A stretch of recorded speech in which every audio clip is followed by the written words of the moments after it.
কল্যাণী শহর একটি সাজানো গোছানো সুন্দর ছবির মতো শহর। আর ওই যে বাড়িটার উপরে যাকে দেখতে পাচ্ছেন ওটা আমি, আর এই বাড়িটা আমার শ্বশুর বাড়ি।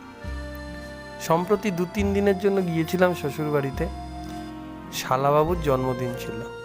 সেই উপলক্ষে আমরা অনেক রাতে শ্বশুর বাড়ি পৌঁছেছিলাম। আর তেমনি ছিল সেদিন ঝড় জলে দিন একটি। তো আমরা সেদিন অনেক রাত পর্যন্ত গল্প আড্ডা করে খুব ভোরবেলা ঘুম থেকে উঠেছিলাম। আর এই যে ড্রোন শটগুলো দেখছেন, সেই দিন সকালবেলা উঠেই কিন্তু আমি তুলেছিলাম, কেন আমি জানতাম কল্যাণীর মতো এত সুন্দর একটি শহর আমি আর কোথাও পাবো না। তো চটজলদি একটা প্ল্যান করে ফেললাম, কাছাকাছি হংসেশ্বরী মন্দির আর ব্যান্ডেল চার্চ দেখতে যাব। শালাবাবুর একটা স্কুটি তো ছিলই। শালাবাবু বেরিয়ে যাবার পরে আমরা 3 জনে, মানে আমি, আমার ওয়াইফ আর আমার ছানা, 3 জনে বেরিয়ে পড়লাম স্কুটি নিয়ে 6 কিলোমিটার দূরে অবস্থিত হংসেশ্বরী মন্দিরের উদ্দেশ্যে। তো এখন আমরা এখানে রয়েছি, বাইকের হর্নের একটা তার লুজ হয়ে গেছিলো, সেটা ঠিক করাচ্ছি। আর হংসেশ্বরী মন্দির এদিকে, সামনে ব্রিজ ক্রস করে এসেছি এপারে। এখন মগরা পুলিশ থানার আন্ডারে চলে এসেছি। আর কি দেখা যাচ্ছে, কেন মোটো ব্লগিং সেট আপ নেই, তাই রাস্তার কোনো ভিডিও করা যাচ্ছে না। আর রাস্তার অবস্থা খুব খারাপ আর কি। তো দেখা হচ্ছে মন্দিরে গিয়ে। হংসেশ্বরী মন্দিরের ইতিহাস বলতে 1673 খ্রিস্টাব্দে জমিদার রামেশ্বর রায় বাঁশবেড়িয়াতে আসেন পাকাপাকিভাবে বসবাস করতে। বাঁশবেড়িয়া হুগলি নদীর তীরে অবস্থিত, ত্রিবেণী ও ব্যান্ডেলের মাঝামাঝি। জমিদার রামেশ্বর রায় সম্রাট ঔরঙ্গজেবের কাছ থেকে 400 বিঘা জমি পুরস্কার পান তার আনুগত্যের জন্য, এবং তার মধ্যেই তিনি রাজা খেতাবও পান। হংসেশ্বরী মন্দিরটি তৈরির কাজ শুরু হয় 1900 শতকের মাঝামাঝি। হংসেশ্বরী মন্দিরটি প্রথম কাজ সূচনা করেন রাজা নৃসিংহদেব রায়। পরবর্তীকালে তিনি মারা গেলে তার স্ত্রী রানী শঙ্করী দেবী তিনি কাজটি সম্পন্ন করেন 1814 খ্রিস্টাব্দে। এই মন্দিরটি রত্ন স্টাইল অর্থাৎ মিনার দিয়ে তৈরি হয়, কেন এর মাথায় মোট 13টি মিনার রয়েছে এবং সেটি বিভিন্ন তলে। মন্দিরটি মোট 5টি তল নিয়ে গঠিত এবং 5টি তল মানুষের কোনো না কোনো অংশকে চিহ্নিত করে, যেমন ইরা, পিঙ্গলা, বজ্রাক্ষ, সুষমনা ও চিত্রিণী।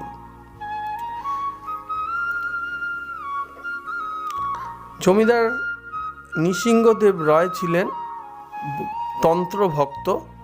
তিনি বরাবর তন্ত্রবিদ্যা করে এসেছেন এবং বেনারসে থাকতে তিনি দেবী হংসেশ্বরীর আদেশ পান ও তিনি এখানে মন্দির নির্মাণ করেন। এই মন্দিরের পাশেই রয়েছে অনন্ত বাসুদেব টেম্পল।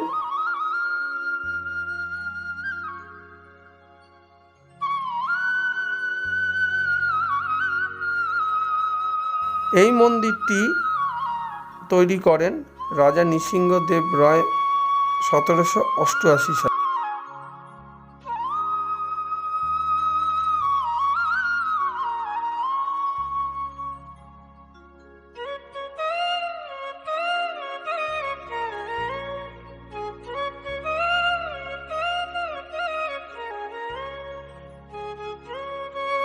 এই মন্দিরটি তৈরি করতে তখনকার দিনে প্রায় 1 লক্ষ টাকারও বেশি খরচা হয়েছিল এবং চুনার প্রদেশ থেকে বিভিন্ন কারিগর এসে এই মন্দিরটি তৈরি করেন।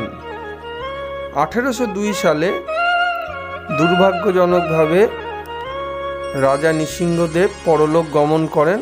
এরপরে মন্দিরটি 1814 সালে সম্পন্ন হয়। মন্দিরটি সম্পূর্ণ কুণ্ডলিনী এবং যৌগিক ধারণায় তৈরি হয়েছে। এখানে হংস মিন্স শিব এবং সা মানে আদি শক্তিকে বলা হচ্ছে। এখানে মা নীলবর্ণা ও নিম কাঠের তৈরি 4 বাহু বিশিষ্ট দেবী।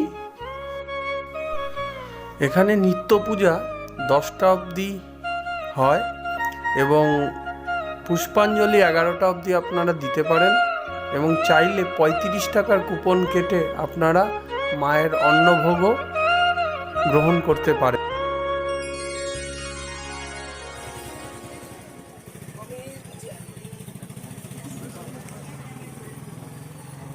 এটা ভাঙা রাজবাড়ির অংশ, বিভিন্ন দেয়াল দেখা যাচ্ছে। আর এটা রাজবাড়ি, এখানে গিয়ে আপনি সামনে অনেক স্পেন্ডও করতে পারেন টাইম। এখান থেকে ড্রোনটা উড়িয়েছিলাম কেন আর্কিওলজিক্যাল সার্ভে বলছে যে প্রেমিসেসের ভেতরে ওড়ানো মানা আছে, তো পারমিশন লাগবে, আর প্রায়র পারমিশন ছাড়া উপর থেকে ওড়ানো যাবে না। তবে একজন বলল যে আপনি যেন ড্রোনটা প্রেমিসেসের মধ্যে না হয়, আপনি দূর থেকে ভিউ নিতে পারেন। আর এদিকে সুন্দর রাজবাড়িটা আছে দেখতে পাচ্ছেন। আচ্ছা, এর ইতিহাস আমি অলরেডি ডেসক্রাইব করে দিয়েছি, সুতরাং আর বলার দরকার নেই। খুব সুন্দর জায়গা, একদিনের আউটিংয়ের পক্ষে খুব ভালো, তো আপনারা অবশ্যই এখানে চলে আসতে পারেন। আর এরপরে আমরা যাচ্ছি এখান থেকে আর 15-20 মিনিট ব্যান্ডেল চার্চ। 20 মিনিট লাগবে মিনিমাম, 6 কিলোমিটার এখান থেকে। তো দেখছি চেষ্টা করে যদি হয়ে যায়। আর মোটো ব্লগ তো করতে পারছি না, কেন অ্যাকশান ক্যামেরা নেই সামনে, আর রাস্তার অবস্থা খুব খারাপ, হাত থেকে ফোন পড়ে যেতে পারে। সেই জন্য যে শক্তির যে উৎস সেইগুলো সম্পর্কে এই 13টা মিনার সিগনিফাই করছে। আর এটা একটা রত্ন টেম্পল, অলরেডি আমি ভিডিওতে বলে দিয়েছি। তো যাই হোক, খুব সুন্দর জায়গা, আপনারা অবশ্যই আসতে পারেন। তো দেখা হচ্ছে ব্যান্ডেল চার্চে গিয়ে। চলে এসেছি বাইকে ব্যান্ডেল চার্চে।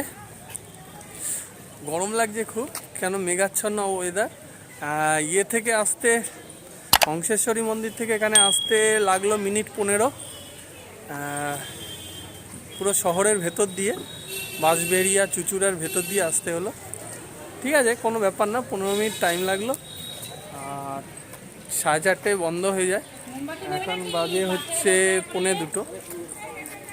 আর আমার মেয়ে যে মাথাটা দেখা কি লাগিয়েছিস, এগুলো 30 টাকা করে, একটা পুতুল 20 টাকা করে কিনেছে।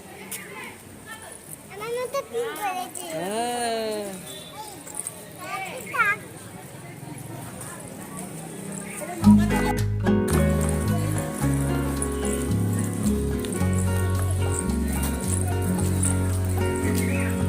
অনেক কাল আগে এসেছিল, প্রায় 2 বছর আগে, 2 বছর বলছি।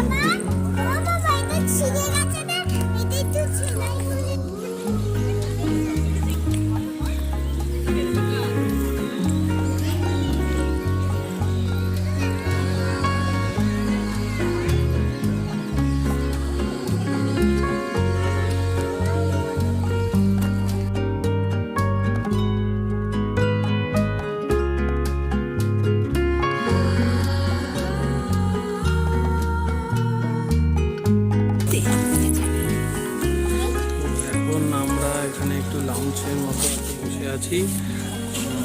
এখানে ফটোগ্রাফি অ্যালাউ নাই, তবু লোকে ফটো তুলছে, তো সেই জন্য আমি একটু ভিডিও করছি। এই যে দাঁড়িয়ে আছি,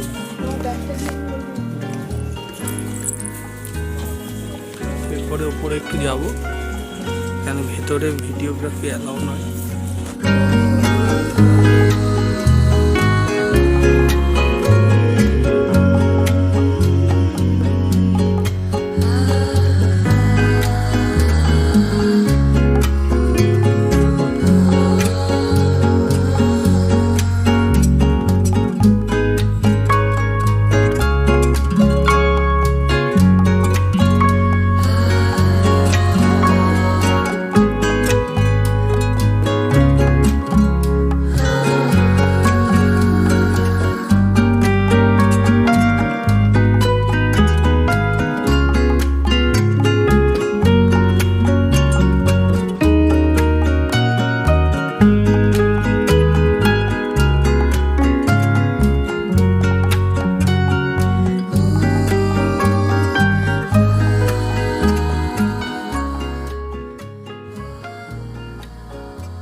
কথা 2:20 বাজে, বাড়ি যেতে হবে, মানে শ্বশুরবাড়ি যাব 3টের দিকে, বেজে যাবে 3টে বাজতে বাজতে। এবং খাওয়া দাওয়া করে আসিনি, গিয়ে লাঞ্চ খেতে হবে। আর মেয়েটারাও খিদে পেয়ে গেছে। আর কি মোটামুটি ভালোই জায়গা, একটু গরম লাগছে যা, কারণ রোদ হালকা উঠেছে। আপনারাও তো জানেনই, ব্যান্ডেল চার্চ নিয়ে নতুন কিছু বলার নেই, এর ইতিহাস সম্পর্কে আপনারা জানেন, কিন্তু ছোট্ট একটা আউটিং করলে কিন্তু খুব ভালো। এর কাছে ইমামবাড়া আছে, আপনারা যেতে পারেন, হুগলির ইমামবাড়া। আর দু একটা খুব বিখ্যাত মসজিদ আছে, যেটা গুগলে সার্চ মারলে দেখতে পাবেন। আমাদের সময় হলো না, কেন আমরা খুব রাশের মধ্যে রয়েছি। আসছি মা। তো আচ্ছা, তো এই অবধি। ইঙ্গু টাটা করে দাও, দেখা হচ্ছে কল্যাণীর বাড়ি গিয়ে। হ্যালো ফ্রেন্ডস, তার এতক্ষণ তোমরা দেখছিলে ব্যান্ডেল চার্চ আর হংসেশ্বরী মন্দিরের একটা ছোট্ট ট্রাভেলগ। আর তারপরে আমরা 4:30 নাগাদ শ্বশুরবাড়িতে আমি ফিরে আসি। তারপরে এত গরম লাগছিল যে আমাদের তারপরে আর কিছু করতেই ভাল লাগছিল না, প্রচণ্ড ডিহাইড্রেটেড লাগছিল। তো আমরা 4:30 সময় লাঞ্চ করে একটু শুয়েছিলাম। এত টায়ার্ড ছিলাম আর কি, প্রচণ্ড ঘাম দিচ্ছিল। আর তারপরেই সন্ধ্যে থেকে প্রচণ্ড ঝড় বৃষ্টি শুরু হয়ে গেল। তো আমাদের তো বেরোনো একদম বানচাল হয়ে গেল। তো তারপরে রাত্রিবেলা আর কি করবো, যেহেতু ঝড় বৃষ্টি প্রচণ্ড হলো, চারিদিকে একটু অন্ধকারও হয়ে গিয়েছিল, তো সেখানে আর শুটফুট করিনি। আর তারপরে বিকেলবেলা পরদিন সকালে আমরা কলকাতায় ফেরত চলে আসি বাড়িতে। তো সেই জন্য আর তেমন কিছু শ্যুট করিনি, দেখানোরও তেমন কিছু ছিল না। তো এই ছোট্ট ব্লগটা তোমাদের কেমন লাগলো অবশ্যই কমেন্ট বক্সে জানাবে, এবং ভালো লাগলে শেয়ার এবং সাবস্ক্রাইব করে দেবে যারা নতুন আমার চ্যানেলে। আর চ্যানেলটাকে একটু গ্রো করানোর জন্য প্লিজ সবাইকে অনুরোধ করছি, হেল্প করো।